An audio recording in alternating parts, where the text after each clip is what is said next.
No vídeo de hoje vou trazer aí as aquisições do mês de setembro e desta vez não foram tantas como do mês passado, né, que eu acabei enchendo a prateleira de CDs por aqui em casa. Neste mês tem vinil, aliás tem mais vinil do que CDs. Vem comigo depois da vinheta.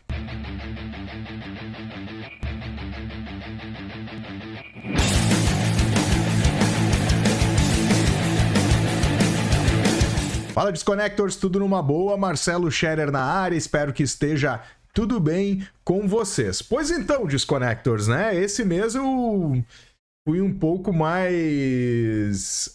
como é que a gente pode dizer? Um pouco mais focado, assim, né? Não... menos afobado nas aquisições, né? Como eu tinha comentado no mês passado que eu iria ser, que eu iria ser mais tranquilo no mês de setembro, no mês de agosto eu acabei adquirindo muito mais de discos do que eu conseguiria consumi-los com calma, né? Então desta vez eu fiz o contrário, pisei um pouco no freio, aliás, pisei bastante no freio e fiz apenas 4 aquisições.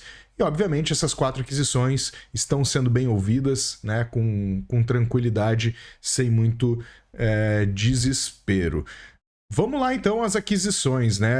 Só antes de falar, né, se você quiser colaborar com a Disconnect aqui, você pode fazer as aquisições dos seus discos lá no site da Amazon através do nosso link de afiliados. Vou deixar aqui na tela, vai estar passando o endereço aqui embaixo, mas vai ter um linkzinho do card, acho que é deste lado aqui, ó, tem um cardzinho para vocês fazerem aquisição com o nosso link de afiliados, e qualquer compra que vocês fizerem por lá, vocês ajudam o canal e não precisam, né, não vão ter nenhum tipo de custo extra com isso, pelo contrário, é apenas um comissionamento. Pois bem, vamos lá então, vamos às aquisições. Eu vou começar pelo único CD que eu adquiri este mês, que, cara, esse é um disco que eu conheci lá nos anos 90, muito provavelmente em 97, porque o lançamento dele foi em 97. De um lado eu tinha Deftones, agora eu não me lembro se era o primeiro trabalho do Deftones, uma fita cassete, né? Eu gravei em fita cassete, e do outro eu tinha algumas músicas desse. Obviamente, né, eram 30 minutos de cada lado, não era todo o disco do Deftones e nem era todo o disco desta banda, cara. Eu não sei se vocês chegaram a conhecer, é uma banda de alternative metal, né, que hoje a gente costuma chamar de new metal, mas eu acho que ele tá mais pra alternativo aqui do que pra new metal, porque ela não tem ela é groovada, mas ela tem uma pegada bem hardcore, e eu estou falando de Human Waste Project, cara. Foi uma banda, o nome do disco é Efflux. Foi uma banda lá dos anos 90 que teve uma certa exposição muito no mercado norte-americano e pouca coisa veio pra cá. Essa aqui é uma edição importada, mas eu acho que saiu nacional, não vou me lembrar, tá? Mas essa aqui é uma edição importada que eu consegui lá no Sydney Discos, Instagram, vocês podem encontrar lá. Esses tempos eu comentei sobre essa banda que eu gostava, ele viu um vídeo aqui do canal e me avisou, cara, eu tô com uma cópia, vai querer? Eu digo, pode guardar pra mim, e já manda. Então tá aqui, Human Waste Project com disco Efflux, único disco da banda, lançado em 1997. E aqui a gente tem algumas curiosidades, né? Primeiro que o vocal é feminino, é feita pela Amy Echo, uma vocalista que canta muito diferente, assim, né? Uma voz, não é aquelas vozes muito agudas, mas também não é gutural, né? É a voz dela mesmo, né? A voz de peito, que a gente chama. Muito legal, assim.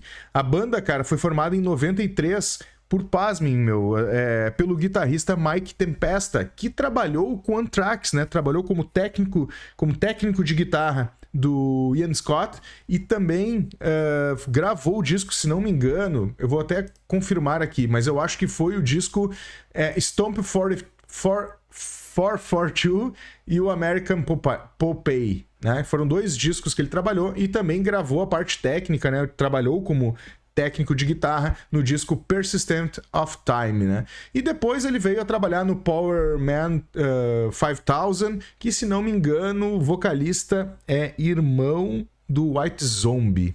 Não vou me lembrar. Se você se lembra, sabe disso, deixa aqui nos comentários, né?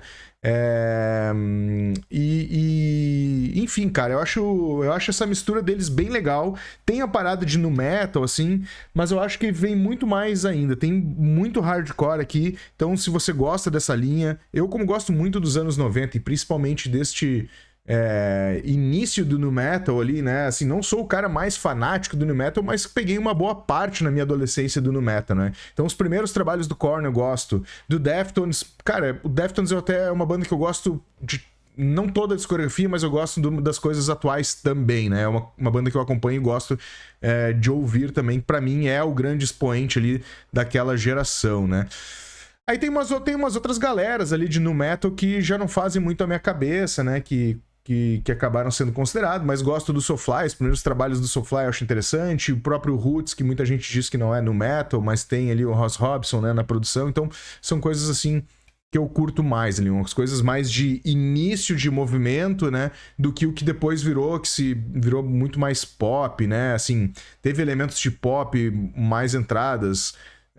Tô tentando me lembrar o nome da banda aqui, cara, do Fred Dust, né, que é aquele vocalista. Limp Bizkit, uma banda que não me pegou muito na época, já achei uma pegada que não me agradava muito.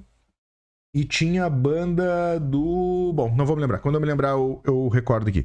Mas o que eu tava dizendo é que, cara, esse disco aqui é muito legal. Tem a participação do vocalista do Korn aqui em uma das faixas que eu não vou me lembrar. Inclusive, tem uma música do Korn que eu também não vou me lembrar, mas eu gravei um especial nu metal lá no Desconecta Plus, o nosso outro canal que fala... que tem um foco mais em documentário, e do primeiro disco do Korn, que é uma música feita para essa vocalista ali. Parece que tiveram uma affair aí, o vocalista do Korn e a vocalista do Human Waste Project. Depois ela saiu da banda e montou o Started, não me lembro o nome da banda. Aí já é outra pegada, já é uma outra parada, um outro tipo de som. Mas, cara, se vocês não conhecem, eu recomendo muito aí vocês conhecerem. Tá aqui, ó. Opa, esse aqui é a caixinha. Human de Humanos Waste Project. São 14 faixas, músicas agressivas, assim, um hardcore bacana com pegadas de alternative metal, cara. Eu acho que aqui cabe mais um alternative metal do que especificamente o nu metal propriamente dito. Bom, o segundo disco que eu fiz aquisição deste mês, cara, é o trabalho aí, um projeto do David Bowie com o guitarrista Reeves Gabriel, né, cara? O Tin Machine. Esse trabalho aqui é muito legal, cara. Ele é de 1989, se não me engano. Vou dar uma olhada aqui. 89. Esse é o primeiro trabalho deste grupo montado por David Bowie com Reeves Gabriel, Hunt e Tony Sales, né? O baixista e baterista, os irmãos Sales aí, cara. Que já haviam trabalhado com David Bowie nos anos 70, final dos 70, início dos 80. O que é legal, cara, é que aqui o David Bowie põe uma pedra, digamos assim, nos anos 80, no seu trabalho, com o seu trabalho nos anos 80, né? Ele deixa de transitar naquela linha meio disco, ou aquela sonoridade meio new wave, né? Coisas que estavam em voga nos anos 80, e começa a fazer um trabalho, volta para um pouco mais, né? Talvez não seja uma volta, né? Mas ele vai em direção ao hard rock, assim, né? Então tem uma banda consolidada com guitarras, riffs, baixos, bem hard rock. Obviamente não é o hard rock Led Zeppelin, né? Mas é um hard rock.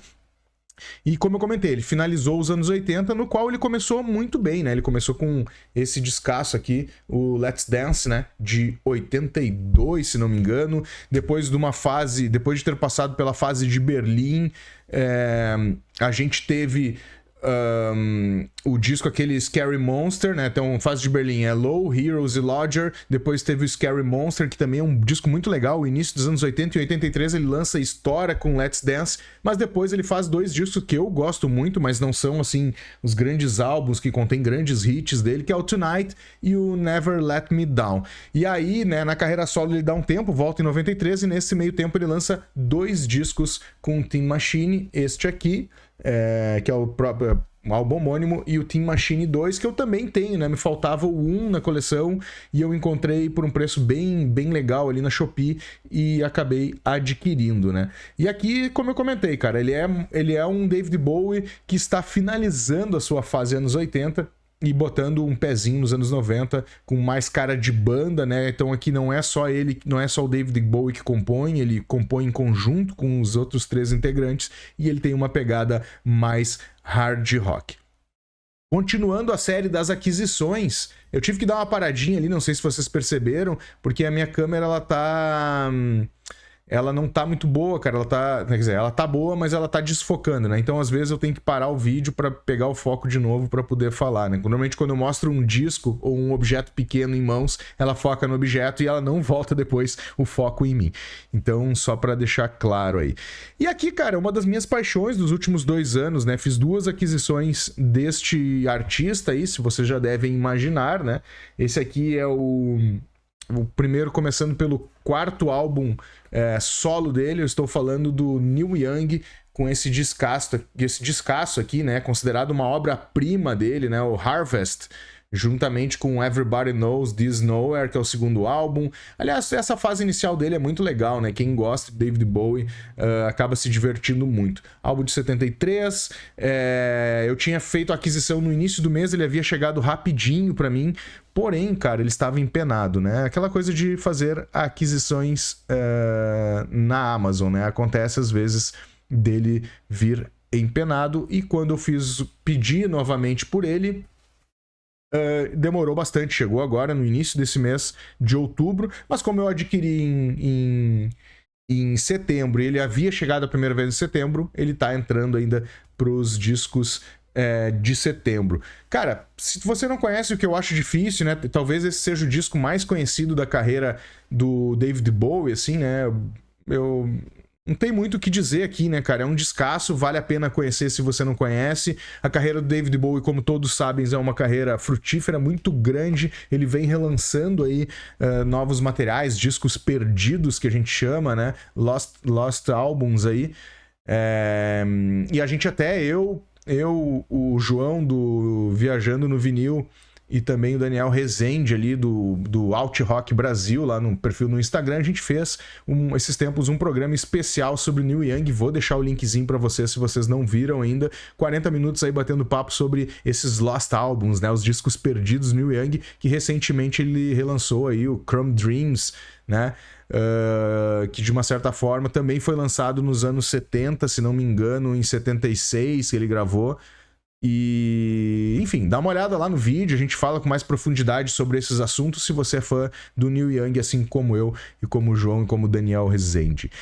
Continuando, né, eu falei que eram 2 aquisições e tá aqui, cara, Comes a Time. Essa é uma edição nacional e eu dei uma pesquisada antes, até quero entender com vocês aí. Esse disco é de 1978, esse meu aqui é uma amostra grátis, né? Faz parte da série Discoteca Básica, mas conversando com um vendedor lá na Shoptime, né, o Mano Cal, até já recomendo vocês aí, Mano Cal, procura lá no Shoptime, vendedor Mano Cal, com K. Ele é um cara que trabalhava, ele vendia alguns discos dentro da plataforma Desconecta quando a gente tinha. Ele é um cara muito atencioso, até quero ver se eu acho aqui, ó. Ele manda sempre quando o cara faz aquisição, cara. Isso é muito legal. Putz, não vou achar. Ele manda uma cartinha contando a história do disco, né? Agradecendo a aquisição. Vamos ver se eu acho aqui. Não, vamos ver. Fica aí. Mano Cal. Cara, tinha que ter achado a cartinha do Mano Cal. Mas fica a recomendação aí pra vocês comprarem disco com ele. Ele é um cara super caprichoso. Vem numa capinha, né, higienizado. O disco já vem higienizado. O cara tem a preocupação de botar os protetores externos, o protetor interno novo. Então, vale a pena comprar com o cara. Ele manda uma cartinha explicando sobre o álbum, agradecendo a aquisição, mas explicando o contexto do álbum. Isso é muito legal, né, cara? Quando o vendedor tem essa preocupação. Vou fazer uma melhor. Vou deixar o link dele aqui embaixo na descrição para vocês entrarem na loja dele. Ele já teve muito mais coisas, porque ele foi vendendo e comprando, né? E coisas do gênero. Eu tava olhando se não era ali. Não é. Mas enfim. E aí o que eu tava falando, cara, o Comes a Time é um disco lançado em 1978, né? Tem o Neil Young na sua melhor fase, para quem quer conhecer o Neil Young, eu recomendo muito os anos 70, porque é uma fase inspiradora do Neil Young. Apesar de ter discos diferentes, como o próprio Zuma, que pra mim é um dos melhores álbuns, né? Já não é a primeira vez que eu falo dele aqui, é um dos melhores álbuns, na minha concepção, pro meu gosto pessoal, do Neil Young. Os outros álbuns dele flerta com essas pegadas folk, algumas coisas de country, né? Tem a Crazy Horse dando base, fazendo as bases de fundo em muitos dos álbuns. Então, cara, é uma viagem sonora muito legal e muito frutífera. Olha só, cara, de 68 a 78, que é esse disco aqui, Comes a Time, né? E depois vem o Rust Never Sleeps, que é um descasso também, incrível, né? Então vamos botar 79, foram 1, 2, 3, 4, 5, 6, 7, 8, 9, 10, 11, 12, 13, 14 discos, cara. É muito disco, lançou mais de um disco por ano e tem esses discos perdidos aí dos Lost Albums que eu coloquei o link pra vocês aí, pra vocês dar uma conferida no vídeo, caso queiram entender um pouco mais a cabeça do Neil Young, né? É um cara muito frutífero e não apenas só em música, né? O cara escreve também, né? Lançou a biografia dele, ele mesmo escreveu numa época que ele tinha largado a maconha, que ele era muito consumidor da erva, então ele tinha largado e justamente porque de problemas de saúde e perdeu um pouco a inspiração para compor e resolveu escrever o livro, que é a biografia, a autobiografia deles, que eu recomendo muito. Eu já li, já fiz, já fiz também um review aqui no canal sobre a biografia dele. Então, não tenho o que falar do Neil Young, cara. São várias fases, uma carreira gigantesca como solo desde 68, lançou disco recentemente, né, o World Record, agora em 2020, cara, agora. Acho que foi 2022. Não, 2023. Rick Rubin na produção. Lançou ano passado 2 discos, né? O Toast, que é um desses Lost Albums de 2001, que também é um descasso. Cara, a gente fala sobre esses discos lá neste bate-papo com o Daniel Rezende e também com o João Levandeira aí. Era isso então, falei que esse mês, né, ia ser mais focado, ia diminuir as aquisições, muito provavelmente no mês de outubro também eu vá diminuir as aquisições, não mais do que isso, né, vai ficar mais ou menos em torno disso, talvez uns CDs aí que eu já tô meio me organizando, eu consegui uma promoção bacana, então talvez esse CD eu tenha mais aquisições do que este mês, mas estes foram álbuns que entraram na minha coleção no mês de setembro. Se você quiser colaborar com a Desconecta, adquira seus discos ou qualquer produto na Amazon através do nosso link de afiliados. Vou deixar ele para vocês aí e também vai estar na descrição. Isso ajuda, vocês não pagam nada mais por isso, apenas a comissão da venda vem para a Desconecta. Era isso então, a gente se vê no próximo vídeo.